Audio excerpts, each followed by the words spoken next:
Du coup, merci beaucoup. Je suis le docteur Lhuillet, je travaille à l'hôpital Édouard Herriot et j'ai la chance d'avoir commencé ma carrière entre guillemets de radiologue auprès du professeur Valette, que je remercie du coup de m'avoir invité. Et j'ai la chance de travailler avec le professeur Milo au quotidien. Donc, on a préparé ce topo sur effectivement le rôle du radiologue dans le cancer du pancréas. Et ça a déjà été un petit peu abordé. Vous allez voir que la place du scanner a été vraiment bien établie. On verra que la place de l'IRM dans le diagnostic précoce, c'est pas évident. Et donc, il y a pas mal de choses à dire sur le cancer du pancréas. On va essayer d'être assez bref, d'avoir des messages assez simples, parce que l'imagerie de l'adénocarcinome du pancréas, finalement, c'est toute l'imagerie du pancréas, parce que vous avez tous les diagnostics alternatifs. Donc, c'est compliqué. Bon, pas de conflit d'intérêt. Juste donc pour repréciser, on va parler que des adénocarcinomes ductulaires du pancréas, donc des canaux. Pas parler des tumeurs neuroendocrines, qui sont les autres tumeurs les plus fréquentes, et les raretés. Et on ne va pas parler de l'imagerie post-opératoire, de l'imagerie de réponse au traitement d'induction éventuellement chez les patients qui sont borderline, et puis l'imagerie des complications post-opératoires. Moi j'ai la chance de travailler dans un centre où il y a quand même une grosse activité pancréatique, que ce soit gastro-entérologique, oncologique ou bien chirurgicale, donc on voit beaucoup de lésions passer. Clairement en imagerie, si vous voulez devenir fort, il faut en voir beaucoup. Je vais vous montrer des dossiers qu'on a loupés, donc vous allez voir que ça fait un peu peur, parce qu'il y a des diagnostics qu'on aurait pu évoquer beaucoup plus tôt, et qu'on finalement voit 2-3 ans plus tard avec une carcinose péritonéale. Et quand on reprend les dossiers, on a la chance d'avoir un PAX gigantesque, donc on peut voir ce qui s'est passé il y a 3 ans, et on voit que la tumeur était éventuellement déjà visible. Donc qu'est-ce qu'on va balayer? Donc les circonstances de découverte, vous verrez que l'imagerie c'est quand même un mode d'entrée très fréquent dans le cancer du pancréas, soit aux urgences, ça a été dit, soit adressé par les médecins spécialistes ou médecins généralistes. Bon, des rappels sémiologiques, on est obligé d'en parler. Je ne peux pas faire une présentation sans parler du staging du cancer quand même, de l'adénocarcinome pancréatique. Après on fera un point de synthèse. Est-ce qu'on peut dire qu'il y a des progrès récents en imagerie? Il faut juste bien regarder vos images a priori. Est-ce que le petit adénocarcinome pancréatique existe?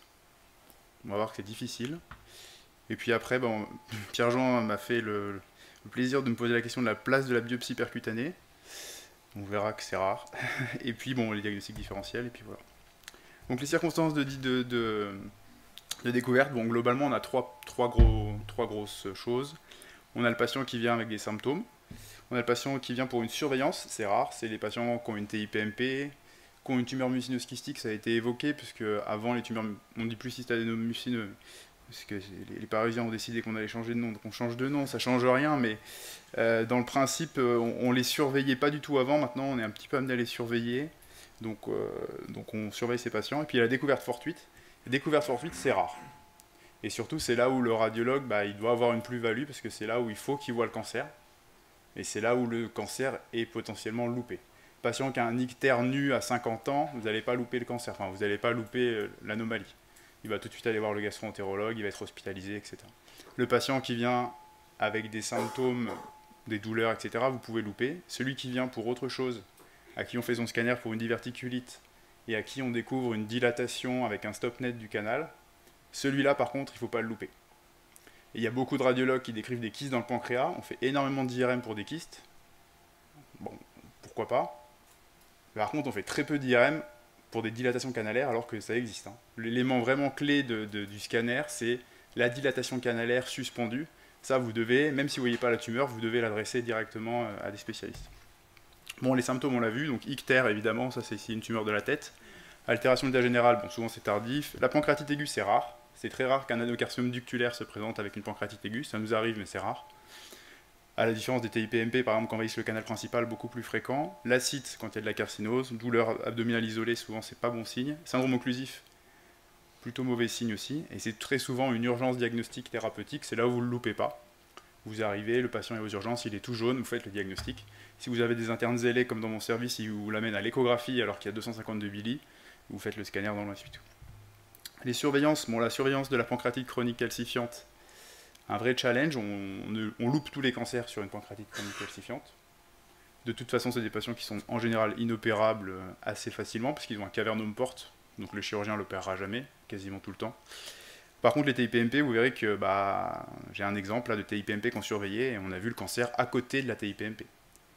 Pas la TIPMP dégénérée. On a toujours peur de la dégénérescence de la TIPMP, c'est rare. très rare, on pourrait faire un topo entier là-dessus. Par contre, le cancer à côté, bah, comme il y a 16 000 cancers par an du pancréas, bah, forcément vous allez en trouver aussi, hein. Et puis le pancréas restant après une chirurgie d'un adénocarcinome, ça c'est quand même une surveillance qu'on fait, et ça arrive d'avoir des récidives à côté, quoi. Pour la découverte fortuite, on va voir. Bon, le patient symptomatique, bon bah ça c'est voilà des exemples de scanners d'urgence, voilà, abdominopelvienne. Donc là vous avez, hop, si vous voyez la souris du coup, ici une grosse masse pancréatique qui a la caractéristique quand même d'envahir ici le pylore. Donc il arrive avec un syndrome occlusif haut, vous voyez qu'il n'a pas de son nasogastrique, donc le médecin urgentiste n'a pas forcément fait son travail avant, mais on ne pensait pas forcément à ça, on tombe dessus, le diagnostic est facilement fait. Au stade de carcinose, bah, c'est plus difficile. On a quelques cancers chaque année qui sont loupés avec une carcinose péritonéale, où on va biopsier la carcinose péritonéale et ça répond, parce qu'on a des bons anapathes qui ne sont pas ici aujourd'hui, mais j'ai vu qu'elle était dans les papiers, Valérie Hervieux notamment ici, qui nous lit tous les pancréas. Globalement, on peut louper, il faut juste bien regarder sur le scanner. Ici, vous avez une toute petite lésion ici de la tête du pancréas, et puis il y a une dilatation canalaire. Hein, la dilatation canalaire, c'est vraiment le truc qui doit vous mettre la puce à l'oreille. S'il y a une dilatation canalaire, bah, il faut chercher la tumeur, s'acharner à chercher la tumeur, essayer de la trouver en imagerie. Scanner, IRM, si vous vous appelez Pierre-Jean Valette, vous allez faire une échographie, parce que vous préférez ça. Mais aller jusqu'à l'écho-endoscopie assez facilement. Et puis il y a l'ictère, donc là c'est une patient récent à qui on n'a pas réussi à faire un drainage biliaire, donc je l'ai mis ici, il y a une grosse masse, et puis une dilatation canalaire. Bon, ça c'est des choses faciles, ça vous n'allez jamais les louper, normalement. La surveillance pancréatique, ça c'est beaucoup plus dur, donc ça c'est le patient qu'on suit pour une TIPMP. Vous voyez que c'est une TIPMP corporéale avec une dilatation canalaire, donc soit la TIPMP envahit le canal principal, soit le mucus se déverse dedans. Il y a une pancréatite chronique calcifiante, il y a une pancréatite obstructive, pardon, il n'y a pas de pancréatite chronique calcifiante. Et vous voyez que donc ça c'est sa TIPMP, et vous voyez ici devant, bah, on voit son cancer. Ce patient, il a été pas opéré parce qu'il a une grosse cirrhose, les chirurgiens ne voulaient pas l'opérer. Et donc on a été à la biopsie et donc ça a prouvé que c'était un adénocarcinome. Est-ce que c'est la TIPMP dégénérée ou bien un adénocarcinome à côté? Bah, plus probablement un adénocarcinome, puisque la dégénérescence d'une TIPMP, c'est souvent, il y a des critères hein, de progression en taille, etc., de nodules, mais on n'est pas exactement dans cette hypothèse-là. Ça, c'est quelque chose qui est souvent loupé sur les IRM, parce qu'on est focalisé sur les signes de dégénérescence de la TIPMP, on veut mesurer tous les kystes, tout chercher, bah en fait il faut regarder l'IRM, il faut lire l'IRM comme si c'était un patient standard qui vient pour une caractérisation d'une lésion, même si on sait qu'il y a une TIPMP.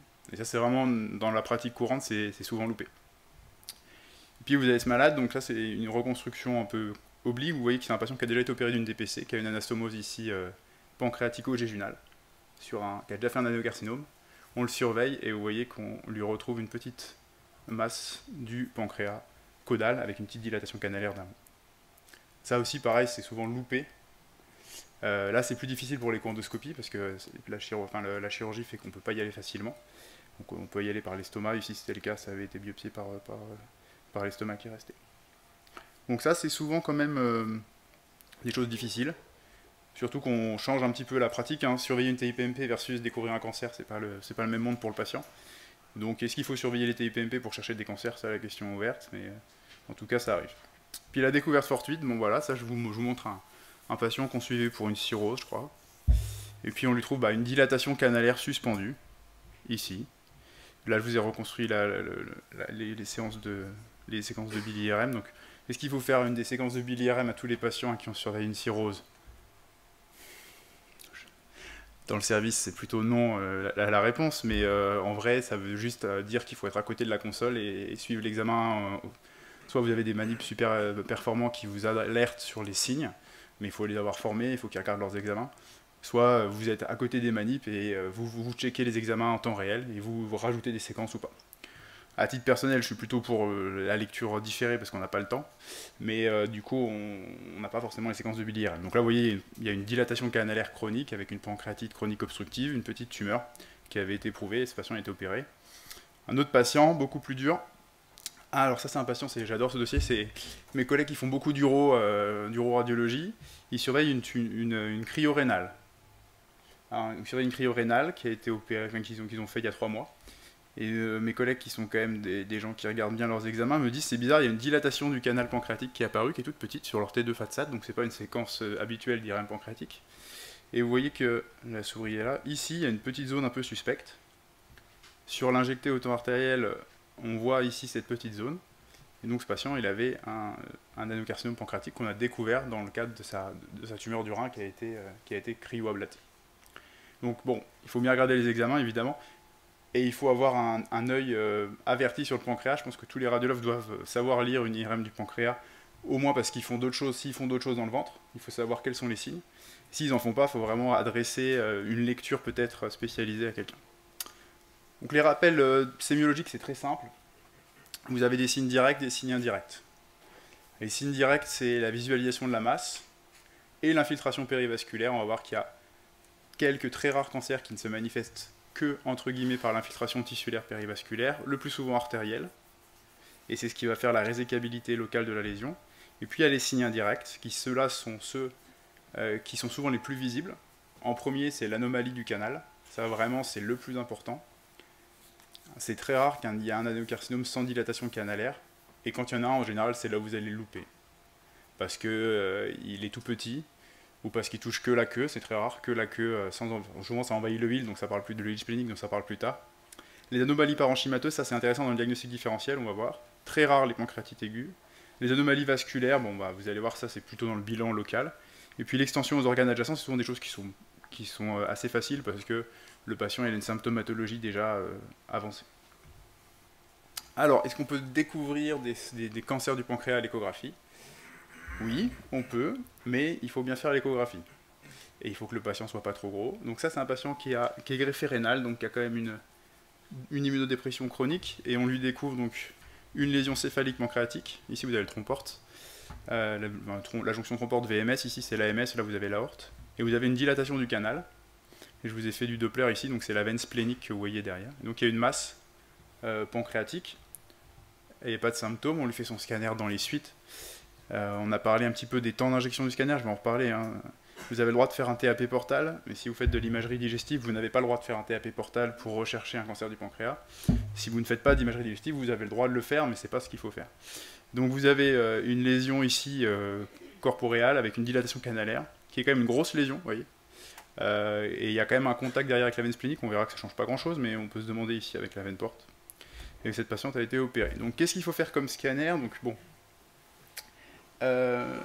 scanner, c'est vraiment l'examen clé du cancer du pancréas. Ce qu'il faut faire, c'est un scanner de préférence TAP.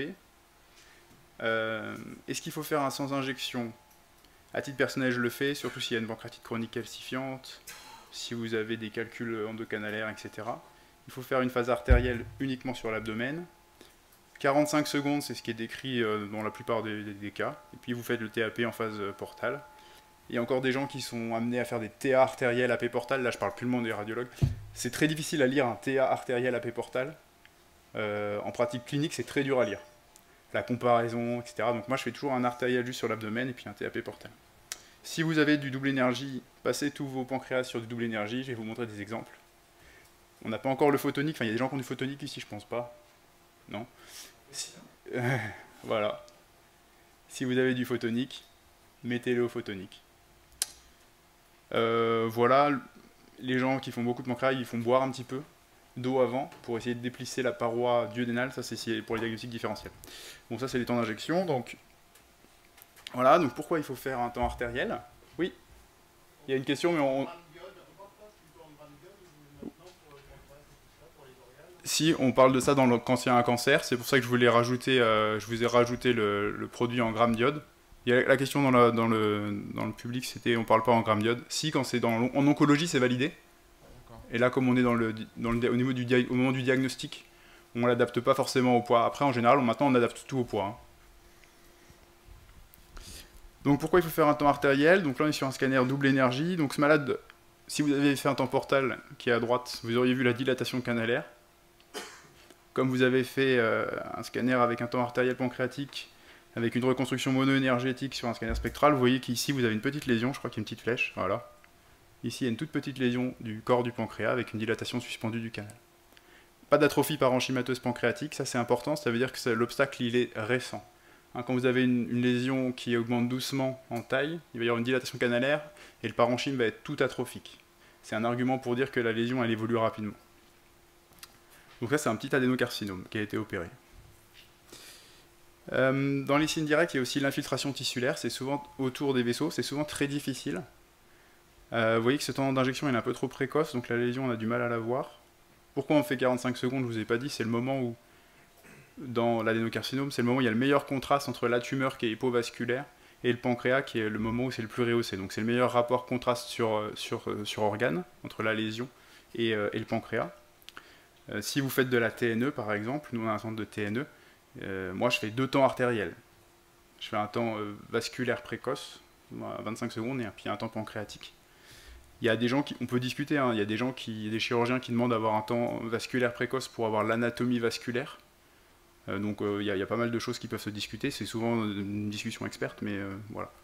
Et donc vous voyez ici, cette patiente n'a pas été opérée, donc elle a eu un cancer du pancréas qu'on voit ici, et vous voyez qu'il y a un engainement ici de la veine sur moins de 180 degrés, on va voir qu'il y a toute une sémiologie sur combien de degrés les vaisseaux sont touchés. Juste pour les radiologues, une destruction purement radiologique. Pour pouvoir faire ça, il faut se mettre dans le plan perpendiculaire au vaisseau. Donc vous devez avoir du MPR en fait, tout le temps. Vous ne pouvez pas les lire en axial, quoi. Ça marche pas. Et souvent on a une tendance à un peu downgrader l'infiltration. Et ça nous arrive, nous, on a une discussion avec les chirurgiens, on n'est pas sûr, ils vont explorer. Et des fois, ils ont toujours raison parce que c'est eux qui voient la vraie infiltration. Et des fois, on vend que c'est résécable et en fait, ils le trouvent pas résécable. Dans les signes indirects, quand il y a des gros cancers, vous voyez cette patiente qui est connue du service, elle a une énorme masse pancréatique. On a eu beaucoup de mal à faire son diagnostic, je vais vous montrer pourquoi. Vous voyez que quand on fait une reconstruction ici, MIP, vous voyez tous ces vaisseaux ici, c'est des veines, c'est des voies de dérivation parce qu'il y a une sténose porte. Donc ces patients-là, ils sont d'emblée non opérables. Dès qu'il y a une atteinte veineuse non reconstructible, le chirurgien ne peut rien faire. Et ce patient, il peut se présenter malheureusement avec des douleurs, etc. Et en plus, une hémorragie digestive sur des saignements variqueux. C'est assez rare d'avoir des saignements massifs sur des hémorragies liées à ça, mais c'est possible. Pour le pancréas en IRM, donc l'IRM c'est bien. Est-ce qu'il faut faire une IRM pancréatique à tous les malades qui ont un adénocarcinome? La réponse est non. L'IRM, elle va surtout être faite pour le foie. On va voir un petit peu la synthèse derrière. Mais quand vous avez une lésion pancréatique que vous n'avez pas caractérisée en scanner, vous avez le droit d'aller à l'IRM. Alors l'IRM, ça se fait à jeun, il faut faire boire du jus d'ananas, de myrtille, tout ce que vous voulez. L'idée, c'est d'avoir plus de signal en T2 dans votre tube digestif. Bon, il y a des séquences, etc. Là, pour le coup, dans l'IRM pancréatique, l'intérêt, c'est que vous avez des séquences de Billy-IRM ou de Virsungo-IRM systématiques. Et la question d'emblée, je passe sur la question de Pierre-Jean, est-ce qu'il y a une technique miracle pour voir les cancers? La réponse est non. Il n'y a pas de séquence miracle. Il y a des gens qui travaillent à Nancy et à Beaujon sur l'élastographie pancréatique. Dans l'évaluation de la réponse, ça ne marche pas trop pour l'instant. Donc les signes directs. Les signes directs, c'est voir la masse pancréatique. Donc là, vous avez quand même un avantage de l'IRM, c'est que vous avez le T1 sans injection, le T1 spontané, FATSAT, qui est clairement la meilleure séquence pour voir les tumeurs. Parce que le pancréas, il a un hypersignal T1 spontané normal, et dès que vous avez une perte de l'hypersignal T1 spontané, il se passe quelque chose. Vous avez une tumeur, vous avez une pancréatite chronique, vous avez quelque chose qui se passe. Donc, moi, je regarde toujours cette séquence. Malheureusement, c'est pas la première qu'on fait. Mais vous avez ici donc, une grosse masse pancréatique. Diffusion, vous allez la retrouver avec une restriction de l'ADC. En T2, vous voyez que c'est pas si facile. C'est pas si facile. Le pancréas normal est à côté ici. Vous voyez qu'il n'y a pas de dilatation canalaire. Là, ici, vous avez la voie biliaire principale, donc difficile. Et puis, quand vous injectez, vous avez une masse qui est hypovasculaire au temps artériel et qui va se rehausser très tardivement. Les anapathes n'ont pas été conviés ce matin. Pour avoir passé un semestre d'anapathe quand j'étais interne, c'est une tumeur qui est facile pour les anapathes. Et c'est une tumeur qui est très peu vasculaire, qui a un stroma fibreux très important. Raison pour laquelle ça se rehausse vraiment très tardivement et tout le temps moins que le pancréas. Voilà. À la différence d'un cholangiocarcinome qui est une tumeur fibreuse mais cellulaire, vous allez voir un exemple où là vous avez une prise de contraste tardive qui est plus importante que celle du pancréas. L'IRM, je le dis tout de suite, pour l'extension locale, c'est pas vraiment le bon examen. C'est vraiment un examen où vous allez chercher une petite tumeur, donc c'est là où on surveille les TPMP, etc. Tous les patients qui ont maladies génétiques qui sont prédisposantes, donc qui sont que dans les centres experts. Ces gens-là, vous allez les faire à l'IRM, mais en pratique clinique, vous n'avez pas forcément besoin de l'IRM. Les signes directs, ça c'est un élément assez important. Si vous cherchez une infiltration autour des vaisseaux, il faut faire un scanner. L'IRM, c'est mauvais, c'est très mauvais. Hein, donc le bilan d'extension local, si le chirurgien vous demande est-ce que le cancer est opérable ou non opérable sur un IRM, la réponse c'est je fais un scanner. Ah, c'est hyper important. Donc là vous avez une infiltration, le cancer est difficile à voir, vous avez une infiltration autour de l'AMS qui est circonférentielle. Vous voyez très très bien au scanner, et là je vous ai mis toutes les coupes d'IRM, et bah c'est difficile. C'est difficile, la diffusion, c'est difficile si vous n'avez pas du tout l'habitude de regarder des vaisseaux en diffusion. Alors c'est sûr, si vous avez des radiologues qui font du vasculaire chez vous, ils vont tout de suite voir que le vaisseau n'est pas normal, hein, parce que vous avez l'aorte à côté, donc voilà. Au temps artériel, on voit rien. Par contre, au temps très tardif, vous voyez qu'il y a une grosse prise de contraste autour. En T2, c'est assez difficile aussi. Donc, vraiment, l'infiltration périvasculaire, l'extension périvasculaire, c'est dans des lymphatiques. Ça, c'est hyper facile pour les anapathes aussi. Pour nous, c'est assez dur. Pour les anapathes, c'est hyper facile à voir. C'est l'infiltration dans les lymphatiques périvasculaires. Les signes indirects en IRM, bon, facile. Quand vous faites de la bile IRM, là, c'est évident, il y a une dilatation canalaire. Vous voyez qu'il y a une pancréatite chronique obstructive avec une dilatation des canaux secondaires. Donc là, vous avez une dilatation canalaire isolée, il va falloir trouver pourquoi il a ça. Et puis vous avez les signes de retentissement sur le parenchyme. Ici, vous avez le canal dilaté et une atrophie plus ou moins marquée. Plus l'atrophie est marquée, plus vous êtes sur quelque chose de lent, moins l'atrophie est marquée, plus vous êtes sur un processus rapide, théoriquement. Je vais vous montrer, il y a d'autres tumeurs qui peuvent dilater le canal. Ah oui, ça on en reparlera, mais toutes les tumeurs, tout canal dilaté n'est pas forcément un cancer. Mais il va falloir aller chercher ce qu'il a. Bon, ça je suis obligé de le mettre parce que c'est quand même impossible de faire un topo sur le cancer du pancréas en imagerie sans parler des critères de résécabilité entre guillemets. Donc ils sont là. Et il y en a plein de différents, ça c'est un. C'est celui qu'on utilise dans le service. Donc peu importe, c'est pas très important. Ce qu'il faut retenir, c'est que c'est l'extension le long des vaisseaux qui va faire la résécabilité ou pas de la tumeur. Et il faut toujours regarder vos scanners avec vos chirurgiens. Hein, le radiologue qui travaille tout seul, qui vend un compte rendu comme ça en disant mais bien sûr c'est résécable, ok, mais le chirurgien il vous pose des questions quand même souvent pragmatiques et il y a d'autres choses à dire dans le compte rendu. Si vous êtes expert du truc, très bien, mais nous qui en lisons énormément, je vois Julie qui est en train d'arriver, notre chirurgienne, nous quand en lisons énormément, on les relit tous en fait avec le chirurgien parce qu'une DPC c'est pas non morbide comme geste, donc si vous loupez des petits trucs qui intéressent les chirurgiens, c'est dommage. Alors, qu'est-ce qu'il faut faire comme examen? Globalement, voilà les examens que vous devez quasiment toujours faire. On va voir que l'IRM hépatique, c'est pas toujours. Mais le scanner TAP, c'est systématique. Et l'élément peut-être plus important pour nous radiologues qu'il faut retenir, c'est que tous les scanners et IRM doivent être faits initiaux avant le cathétérisme biliaire. Ça, c'est pour ça qu'on se bat nous dans notre centre. C'est très dur parce qu'il faut avoir des plages d'IRM dédiées, des plages de scanner dédiées. Parce qu'on va voir que dès que vous faites un cathétérisme biliaire, déjà vous avez un risque de pancréatite. Donc on va voir, il y a des techniques qui sont en discussion pour quelles sont les meilleures techniques pour éviter le risque de pancréatite. Et on va voir qu'il y a aussi un risque biliaire, de reflux biliaire, donc d'abcès hépatique. Et vous avez plein d'abcès dans le foie, ça va être très difficile de voir bien vos métastases éventuelles. Et donc tous les scanners, ils doivent être faits avant. Et ça, c'est vrai que nous, dans les centres de référence, quand les patients arrivent avec une prothèse biliaire et qu'on n'a pas le scanner qui a été fait avant, la réponse sur est-ce que le cancer est résécable ou pas, souvent on ne peut pas l'apporter. Voilà, donc c'est vraiment fondamental. Ces patients sont des urgences. Voilà. Ce sont des urgences, nous on les passe. Alors c'est sûr, c'est plus facile quand vous avez une IRM d'urgence, mais on les passe tout le temps, avant le cathé biliaire. Et donc dans le service, après il n'y a que des gens des hospices qui vont parler, on travaille tous dans le même hôpital, donc on essaye d'organiser ça au quotidien. Donc l'IRM c'est indispensable pour le bilan d'extension si une chirurgie est discutée. Si vous avez plein de métastases dans le foie au scanner, non, vous n'allez pas faire d'IRM. L'échographie, c'est parfois une circonstance découverte, c'est rare. Par contre, ça peut nous aider pour une biopsie hépatique, et puis avant pour une biopsie pancréatique. Et l'imagerie métabolique, le PET scanner n'a rien de systématique. On n'en fait quasiment jamais, sauf vous allez voir quelques petites indications. Donc voilà pourquoi il ne faut pas faire un cathétérisme biliaire avant. Donc ça, c'est un patient du service qui a été opéré. Et donc on lui avait fait son scanner avant, mais on lui a eu un cathétérisme biliaire parce qu'il avait une grosse masse qui dilatait.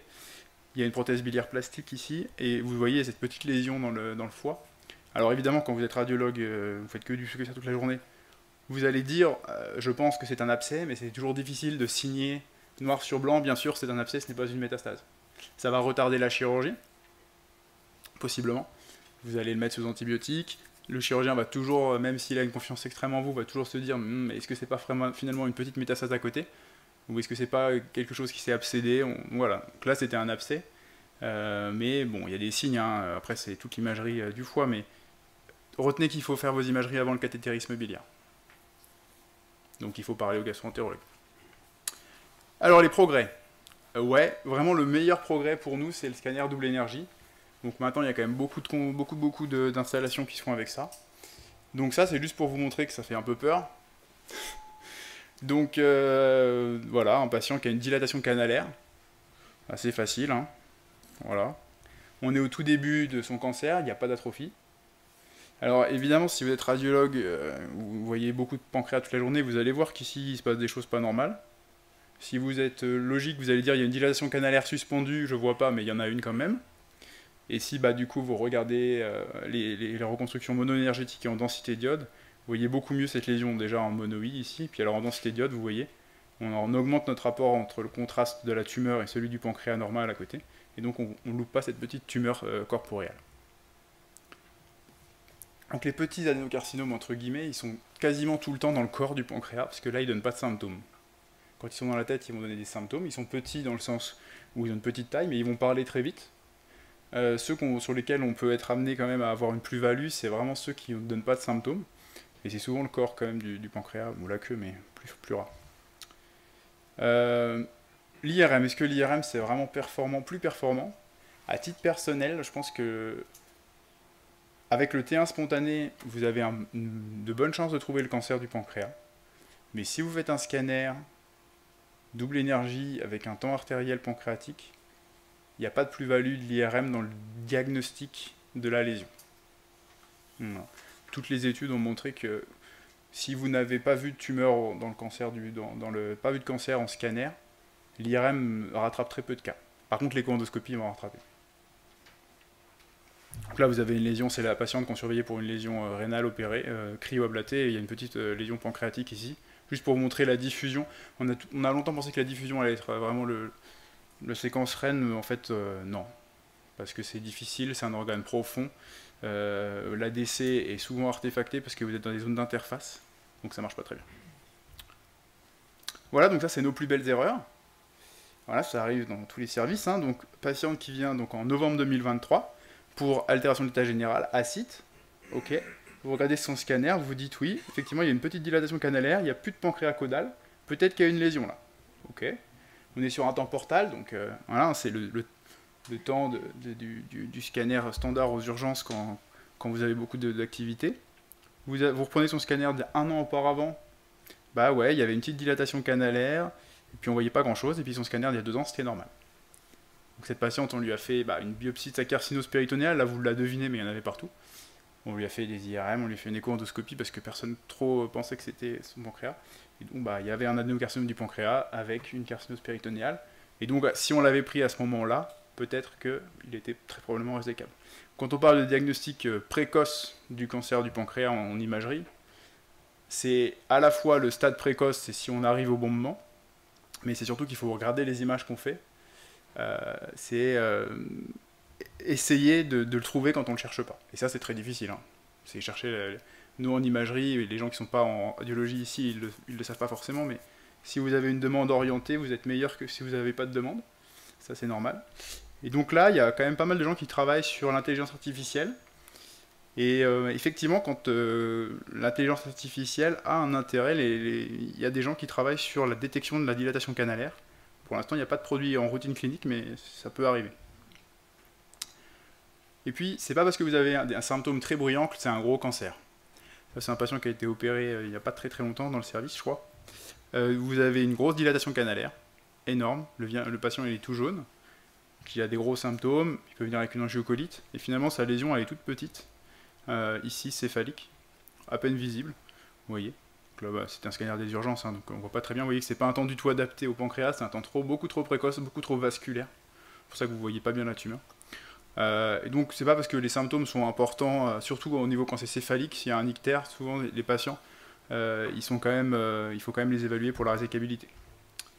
Ça c'est juste extrait de ce que les radiologues font à l'échelle nationale on essaie quand même de standardiser un petit peu la lecture des imageries et comment il faut faire, donc c'est exactement ce que je viens de vous présenter. En gros, l'IRM du foie, c'est pas obligatoire, c'est que si on discute de la résecabilité. L'IRM, c'est bien pour le foie, mais pas pour le pancréas, quand vous avez un adénocarcinome pancréatique. On a vu tout à l'heure dans les présentations qu'il y a des gens qui font de la chirurgie pancréatique sans preuve histologique. Bah, c'est pas tout le monde. Donc maintenant, avant on disait qu'on pouvait opérer un cancer du pancréas que sur des images. Alors on peut le faire, mais il faut vraiment être sûr de soi, quoi. C'est dommage d'aller à la DPC pour autre chose. Donc on a toujours peur.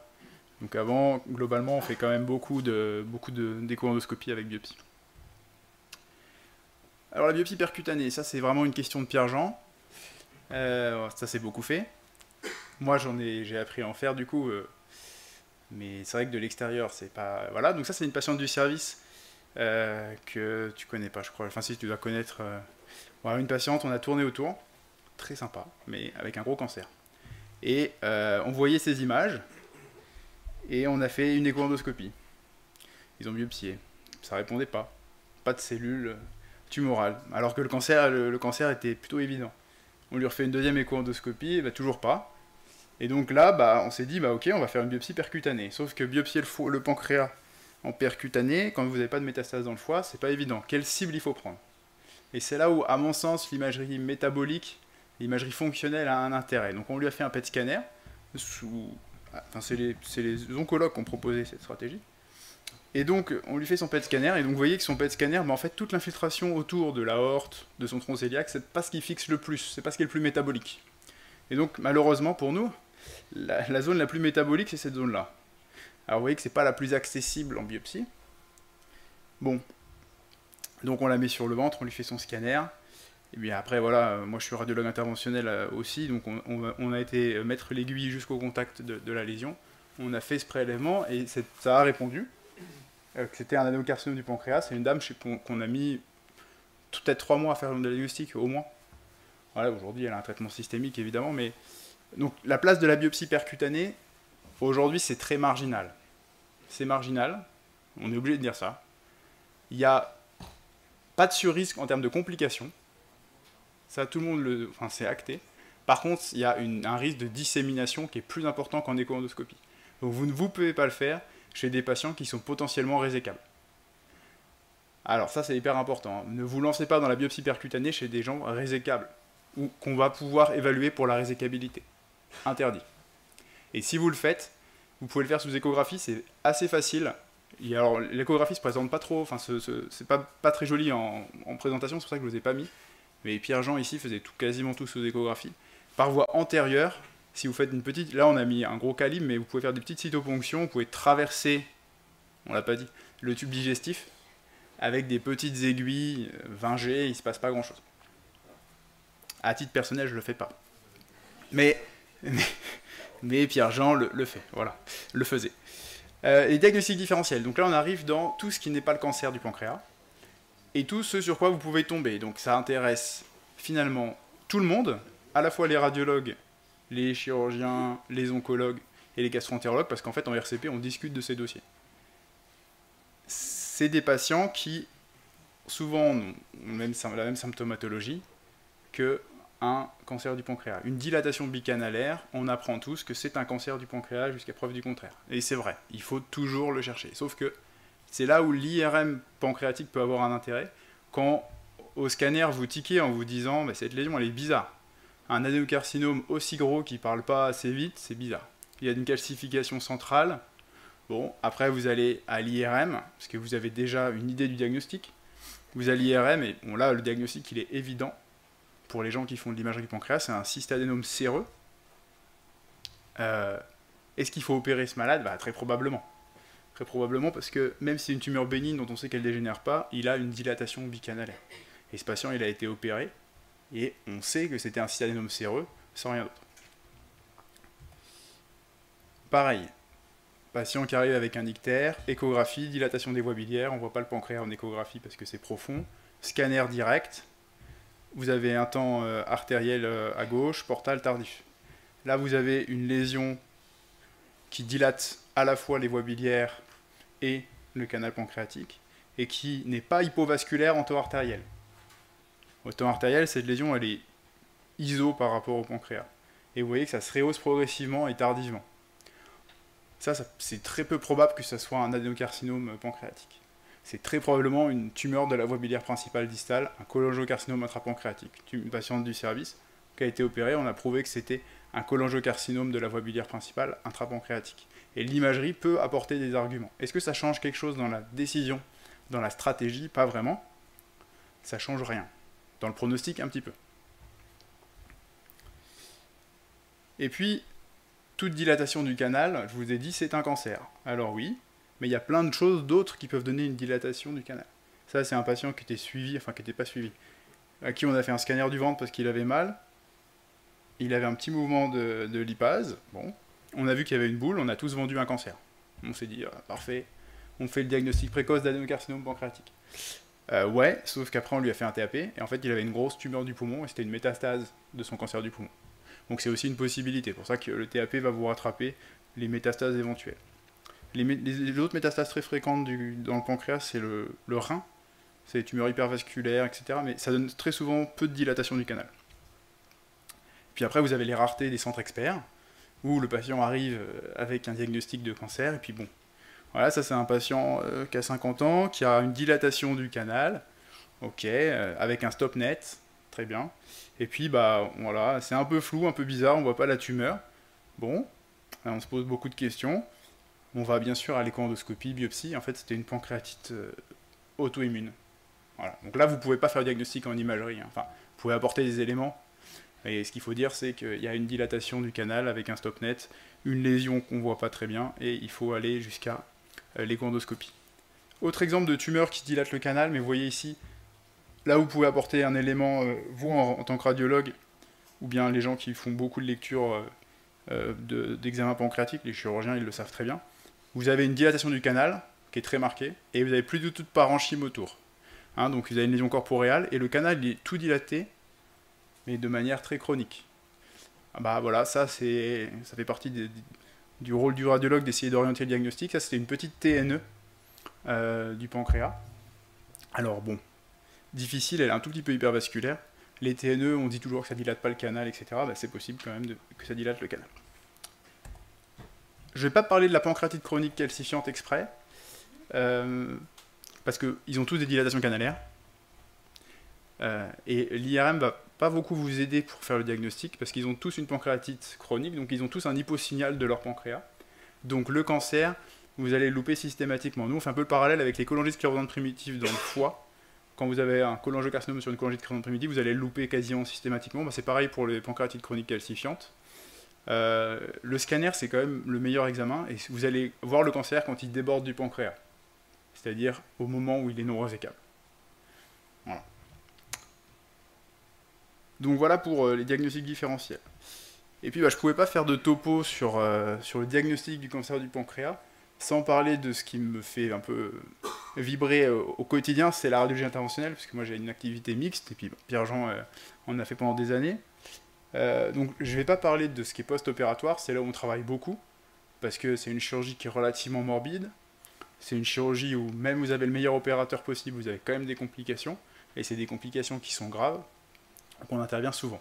Je vous parle juste du préopératoire, les gastro-entérologues vont en parler énormément, nous on a un rôle qui est assez faible en préopératoire, parce qu'aujourd'hui il y a des techniques gastro-entérologiques interventionnelles qui sont plus fiables, pas moins morbides mais avec peu de complications, et surtout qui ne nécessitent pas de ponction hépatique. Ça c'est un exemple d'un patient à qui on n'a pas réussi à faire le drainage biliaire par voie endoscopique, à qui nous on a proposé un drainage biliaire percutané, et vous voyez qu'on a mis une prothèse ici à la fin. Le patient, l'idée c'est que quand c'est vous qui intervenez en tant que radiologue interventionnel, pour les patients qui ont un cancer opérable, pas opérable, c'est des discussions d'experts en RCP, toujours, nous on les passe tous en RCP. Vous avez des possibilités radiologiques interventionnelles, nous on intervient dans notre centre, finalement très peu en préopératoire, sur ces cancers-là. Mais vous dire que c'est possible. Et ça c'est juste un exemple très récent du service, pour vous dire aussi que quand vous êtes dans des centres avec un haut volume, avec des gastroentérologues qui font qui sont hyper novateurs, qui font beaucoup de choses, l'activité fait que vous allez forcément avoir des complications. Ça, c'est un malade qui a un cancer du pancréas, qui est jeune. On lui fait une échoendoscopie pour faire une cholédocobulbaire, donc pour dériver ses voies biliaires, mais sans passer par la papille, pour éviter le risque de pancréatite, bien que ça soit dans la littérature encore pas très clair. Je pense que Jérôme pourra en parler.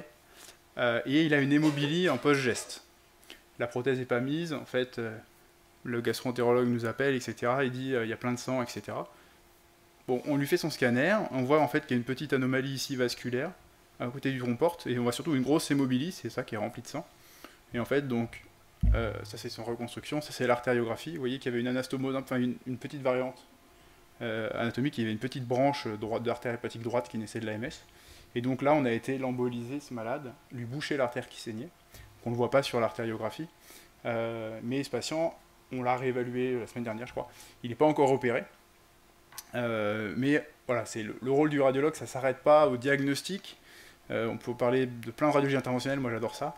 J'aurais aimé vous parler de ce qu'on peut faire aussi en ablation percutanée. Pour l'instant, il y a très peu de place de l'ablation percutanée dans le cancer du pancréas. Il y a beaucoup de gens qui testent au CLB, il y a des programmes sur de l'IFU, il y a l'électroporation irréversible, mais on n'est encore pas là. Donc pour l'instant, le rôle du radiologue se cantonne un tout petit peu à déjà ne pas louper le petit cancer, c'est quand même fondamental, à savoir quoi faire en quel moment. Donc qu'est-ce qu'il faut retenir de ça? C'est que la radiologie, c'est vraiment une porte d'entrée pour le cancer du pancréas. Donc il faut lire vos scanners, faites un temps artériel pancréatique si vous ne voulez pas louper le petit cancer. Si vous voulez décider si le patient est opérable ou non, c'est le scanner qui va vous le dire, c'est pas l'IRM. L'IRM, c'est pour le foie, pour rechercher des métastases, si le malade est théoriquement opérable. Donc en fait, dans tous les cas, sauf si vous trouvez qu'il est métastatique sur le scanner. Si vous trouvez qu'il est métastatique sur le scanner, il va falloir lui faire une biopsie du foie, hein, obligé. Les petits adénocarcinomes pancréatiques, nous on aime bien faire les deux, parce que c'est des lésions petites pour lesquelles on veut ceinturer bretelles, donc on fait les deux en général.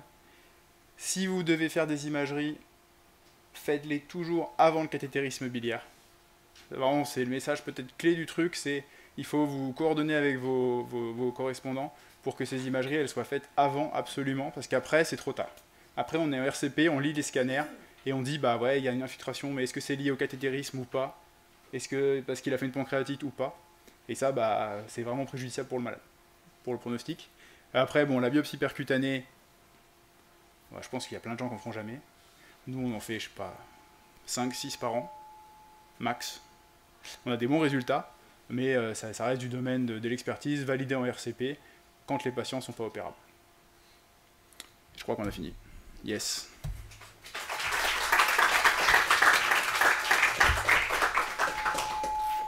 Merci Romain. Micro, oui. Donc, je ne veux pas argumenter plus sur la biopsie percutanée. C'est vrai qu'il y a une époque, on en faisait entre 80 et 100 par an. C'était avant l'écho-endoscopie. L'écho-endoscopie est un réel progrès, hein, personne ne le discutait. C'est juste que de temps en temps, il y a une tumeur chez quelqu'un dont on sait qu'il ne sera de toute façon pas opéré, ne serait-ce que pour des questions générales, et qui a un nodule dans le pancréas de 3 cm qui est sous la peau. C'est assez facile de mettre une aiguille dedans et de faire l'économie d'une écho-endoscopie, d'une anesthésie. Mais c'est, comme tu l'as dit, marginal. Juste 2-3 points importants, je trouve, que tu n'as pas mis dans ta dernière diapositive. Les TIPMP, c'est à côté qu'il faut chercher. Ouais. C'est dans le parenchyme, c'est pas dans le kyste. Alors bien sûr, les très grosses TIPMP ou les dilatations canalaires, il y a des proliférations tumorales endocanalaires et le cancer est là. Mais ce qui est très intéressant, c'est que c'est donc à côté. Et là, je reviens sur ce que votre exposé, c'est le pancréas qui est malade, qui est inflammatoire, le canal est inflammatoire. Il peut faire des cancers. C'est une coïncidence, peut-être la TIPMP et le cancer, mais c'est une coïncidence qui est réelle et c'est sur le plan de la lecture des images certainement quelque chose qui est très important. Et puis deuxième point, pour moi c'était assez contre-intuitif, mais l'IRM ça se voit mieux sans injection. On a l'habitude en digestif de se dire on va injecter, on va mieux voir. Ben là c'est pour une fois, c'est exactement le contraire. Est-ce qu'il y a des questions ou commentaires dans la salle?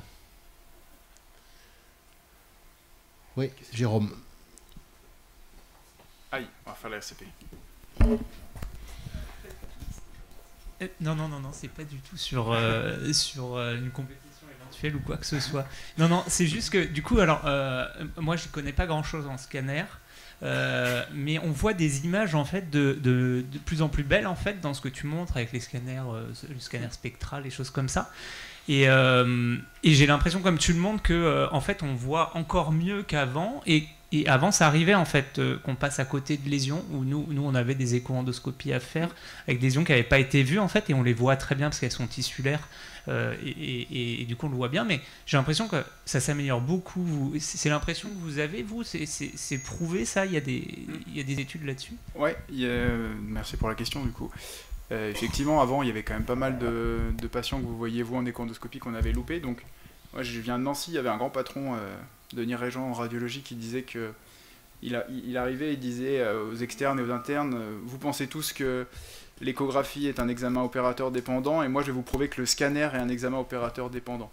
Et donc, il nous faisait lire des scanners, il faisait lire des scanners à tous ses assistants, ses chefs, etc. Et il disait, voilà, moi, je vais pas faire le même diagnostic que vous.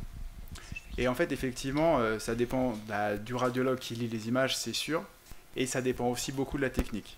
Et ces dernières années, il y a une amélioration de la technique avec ce scanner spectral double énergie, où on peut faire des reconstructions mono-énergétiques, où on va augmenter notre contraste. Et effectivement, ces scanners, ces reconstructions mono-énergétiques ont montré une meilleure sensibilité dans la détection des cancers non symptomatiques du pancréas, des adénocarcinomes non symptomatiques.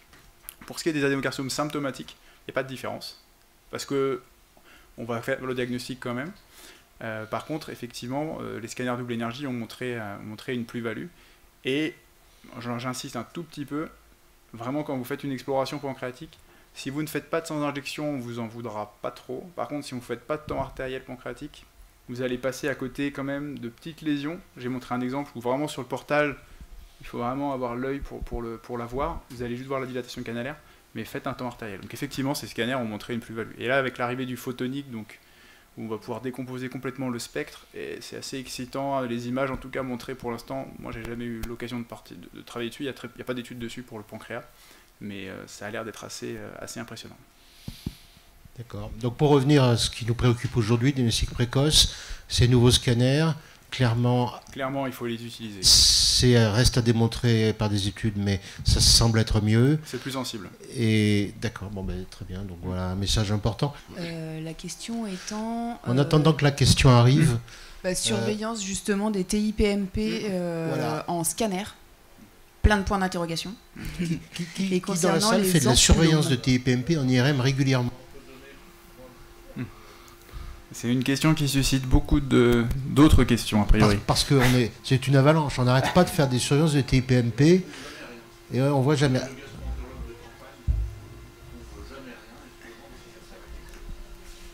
Donc le commentaire, c'est de dire on en fait beaucoup, on voit jamais rien. Vous voulez répondre, Pierre-Jean? Oui, je peux donner mon avis. On n'aura pas la même réponse.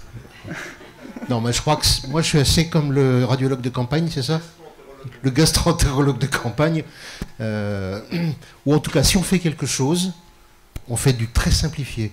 On regarde, moi je fais que de l'imagerie canalaire pour voir effectivement s'il y a une variation de volume, parce que ça peut être important, et je fais un T1 sans injection pour chercher la petite tumeur qui pourrait être à côté.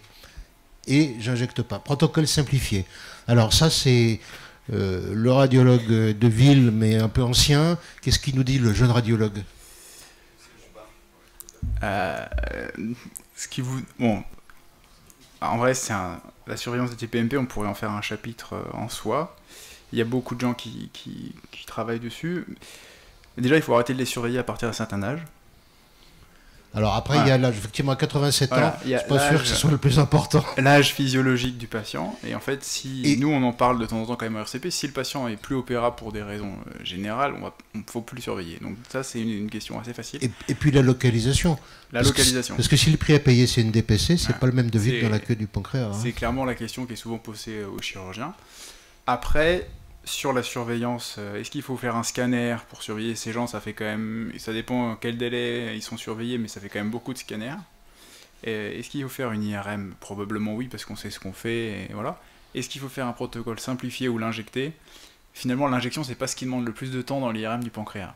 Si, parce que tu supprimes la diffusion. Ah oui, mais vous supprimez la diffusion. D'accord. Qui n'est pas une séquence rapide. C'est juste 2 séquences. Hein. Ouais.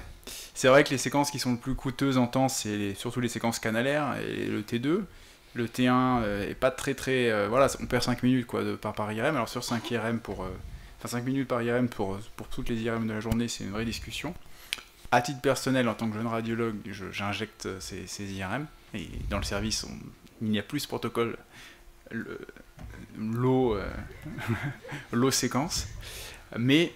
c'est une question qu'on peut se poser, et je pense que ce sur quoi vous voulez venir, et vous avez tout à fait raison, et vous l'avez rajouté, c'est clairement les TIPMP qu'on surveille, il y en a très très peu qui vont dégénérer, hein, c'est moins d'1%, voilà, ça on le sait. Par contre, ne pas louper le cancer à côté, s'il y a une pancréatite chronique, si ça atteint un petit peu le canal principal, même si des fois c'est une indication chirurgicale, là par contre, c'est vraiment le message clé, c'est plutôt regarder le reste du parenchyme. C'est vraiment ce qu'il faut faire. Et on en profite pour regarder tout le reste. Est-ce qu'on a eu la question C'était ça la question. Par message. La question c'était est-ce qu'il faut faire des scanners? Ah oui, d'accord, bah, parfait. Voilà. Très bien. Donc, plutôt des IRM et regarder tout le reste. Allez, on avance. Jérôme.